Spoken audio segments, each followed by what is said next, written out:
प्रेमचंद की कहानी दो बैलों की कथा के पार्ट 1 में झुर्री के दो बैल हीरा और मोती, जिन्हें झुर्री का साला गया अपने यहाँ काम के लिए ले जाता है, लेकिन दोनों बैल वहाँ पर परेशान हो जाते हैं और वहाँ से भाग निकलते हैं। दौड़ते हुए रास्ता भटक जाते हैं और आगे की कहानी अब इस भाग में। अरे यह क्या, कोई सांड डोंकता चला आ रहा है। हाँ, सांड ही है। वह सामने आ पहुंचा। दोनों मित्र हीरा और मोती बगले झांक रहे हैं। सांड पूरा हाथी है, उससे भिड़ना जान से हाथ धोना है, लेकिन न भिड़ने पर भी जान बचती नहीं नजर आती। इन्हीं की तरफ आ भी रहा है। कितनी भयंकर सूरत है। मोती ने मूक भाषा में कहा, बुरे फंसे, जान बचेगी, कोई उपाय सोचो। हीरा ने चिंतित स्वर में कहा, अपने घमंड में भूला हुआ है, आरजू विनती न सुनेगा। भाग क्यों न चले? भागना कायरता है तो फिर यहीं मरो। बंदा तो 9-2-11 होता है, और जो दौड़ाए। तो फिर कोई उपाय सोचो जल्द। उपाय यही है कि उस पर दोनों जने एक साथ चोट करें। मैं आगे से रगेदता हूँ, तुम पीछे से रगेदो। दोहरी मार पड़ेगी तो भाग खड़ा होगा। मेरी ओर झपटे, तुम बगल से उसके पेट में सींग घुसेड़ देना। जान जोखिम है, पर दूसरा उपाय नहीं है। दोनों मित्र जान हथेलियों पर लेकर लपके। सांड को भी संगठित शत्रुओं से लड़ने का तजुर्बा नहीं था। वह तो एक शत्रु से मल्लयुद्ध करने का आदी था। जो ही हीरा पर झपटा, मोती ने पीछे से दौड़ाया। सांड उसकी तरफ मुड़ा तो हीरा ने रगेदा। सांड चाहता था कि एक एक करके दोनों को गिरा ले, पर ये दोनों भी उस्ताद थे, उसे वे अवसर न देते थे। एक बार सांड झल्लाकर हीरा का अंत कर देने के लिए चला कि मोती ने बगल से आकर पेट में सींग भोंप दिया। सांड क्रोध में आकर पीछे फिरा तो हीरा ने दूसरे पहलू में सींग चुभा दिया। आखिर बेचारा जख्मी होकर भागा और दोनों मित्रों ने दूर तक उसका पीछा किया, यहाँ तक कि सांड बेदम होकर गिर पड़ा। तब दोनों ने उसे छोड़ दिया। दोनों मित्र विजय के नशे में झूमते चले जाते थे। मोती ने अपनी सांकेतिक भाषा में कहा, मेरा जी तो चाहता था कि बच्चा को मार ही डालूं। हीरा ने तिरस्कार किया, गिरे हुए बैरी पर सींग न चलाना चाहिए। यह सब ढोंग है। बैरी को ऐसा मानना चाहिए कि फिर न उठे। अब घर कैसे पहुंचेंगे वह सोचो। पहले कुछ खा लें तो सोचें। सामने मटर का खेत था भी। मोती उसमें घुस गया। हीरा मना करता रहा, पर उसने एक न सुनी। अभी 2 ही 4 ग्रास खाए थे कि 2 आदमी लाठियां लिए दौड़ पड़े और दोनों मित्रों को घेर लिया। हीरा तो मेड़ पर था, निकल गया। मोती सींचे हुए खेत में था। उसके खुर कीचड़ में धंसने लगे, न भाग सका, पकड़ लिया गया। हीरा ने देखा संगी संकट में है तो लौट पड़ा, फंसेंगे तो दोनों फंसेंगे। रखवालों ने उसे भी पकड़ लिया। प्रातकाल दोनों कांची हाउस में बंद कर दिए गए। दोनों मित्रों को जीवन में पहली बार ऐसा साबिका पड़ा कि सारा दिन बीत गया और खाने को एक तिनका भी न मिला। समझ ही में न आता था यह कैसा स्वामी है। इससे तो गया फिर भी अच्छा था। यहाँ कई भैंसें थी, कई बकरियाँ, कई घोड़े, कई गधे, पर किसी के सामने चारा नहीं था। सब जमीन पर मुर्दों की तरह पड़े थे। कई तो इतने कमजोर हो गए थे कि खड़े भी न हो सके। सारा दिन दोनों मित्र फाटक की ओर टकटकी लगाए ताकते रहे, पर कोई चारा लेकर आता न दिखाई दिया। तब दोनों ने दीवार की नमकीन मिट्टी चाटनी शुरू की, पर इससे क्या तृप्ति होती। रात को भी जब कुछ भोजन न मिला तो हीरा के दिल में विद्रोह की ज्वाला दहल उठी। मोती से बोला, अब तो नहीं रहा जाता मोती। मोती ने सिर टकाए हुए जवाब दिया, मुझे तो मालूम होता है प्राण निकल रहे हैं। इतनी जल्दी हिम्मत न हारो भाई, यहाँ से भागने का कोई उपाय निकालना चाहिए। आओ दीवार तोड़ें। मुझसे तो अब कुछ नहीं होगा। बस इसी बूते पर अकड़ते थे, सारी अकड़ निकल गई। बाड़े की दीवार कच्ची थी, हीरा मजबूत तो था ही। अपने नुकीले सींग दीवार में गड़ा दिया और जोर मारा तो मिट्टी का एक चिप्पड़ निकल आया। फिर तो उसका साहस बढ़ा। इसने दौड़ दौड़ कर दीवार पर चोटें की और हर चोट में थोड़ी थोड़ी मिट्टी गिराने लगा। उसी समय कांजी हाउस का चौकीदार लालटेन लेकर जानवरों की हाजिरी लेने आ निकला। हीरा का उजड़पन देखकर उसने उसे कई डंडे रसीद किए और मोटी सी रस्सी से बांध दिया। मोती ने पड़े पड़े कहा, आखिर मार खाई, क्या मिला? अपने बूते भर जोर तो मार लिया।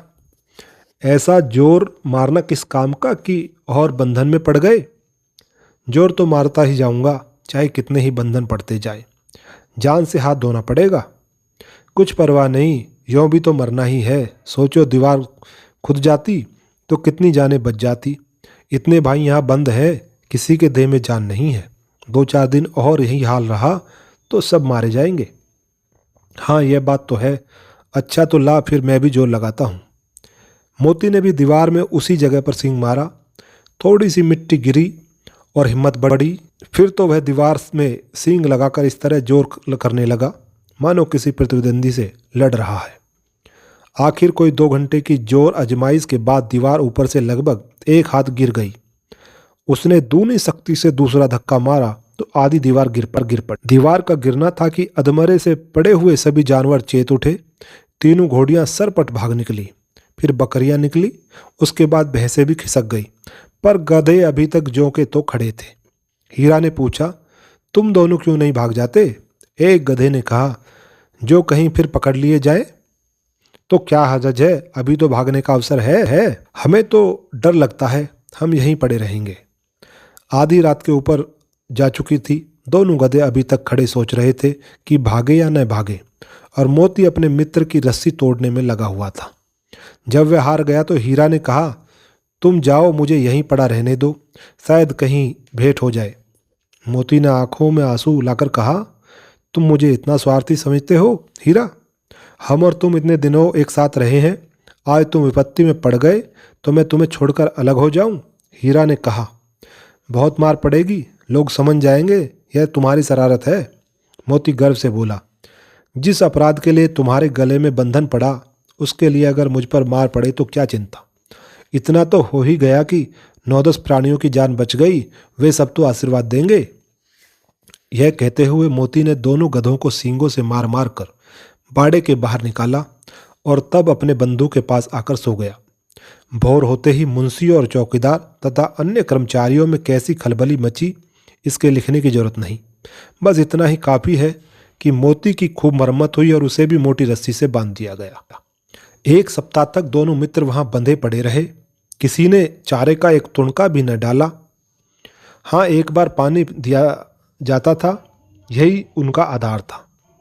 दोनों इतने दुर्बल हो गए थे कि उठा तक न जाता था। ठठरियां निकल आई थी। एक दिन बाड़े के सामने डुग्गी बजने लगी और दोपहर होते होते वहां 50-60 आदमी जमा हो गए। तब दोनों मित्र निकाले गए और उनकी देखभाल होने लगी। लोग आकर उनकी सूरत देखते और मन फीका करके चले जाते। ऐसे मृतक बैलों को कौन खरीदता? कैसा एक डढ़ियल जिसकी आंखें लाल थी और मुंदरा अत्यंत कठोर आया और दोनों मित्रों के कूल्हों में उंगली गोंदकर मुंशी जी से बातें करने लगा। उसका चेहरा देखकर अंतर्ज्ञान से दोनों मित्रों के दिल कांप उठे। वह कौन है और उन्हें क्यों टटोल रहा है, इस विषय में उन्हें कोई संदेह न हुआ। दोनों ने एक दूसरे को भीत नेत्रों से देखा और सिर झुका दिया। हीरा ने कहा, गया के घर से नाहक भागे, अब जान न बचेगी।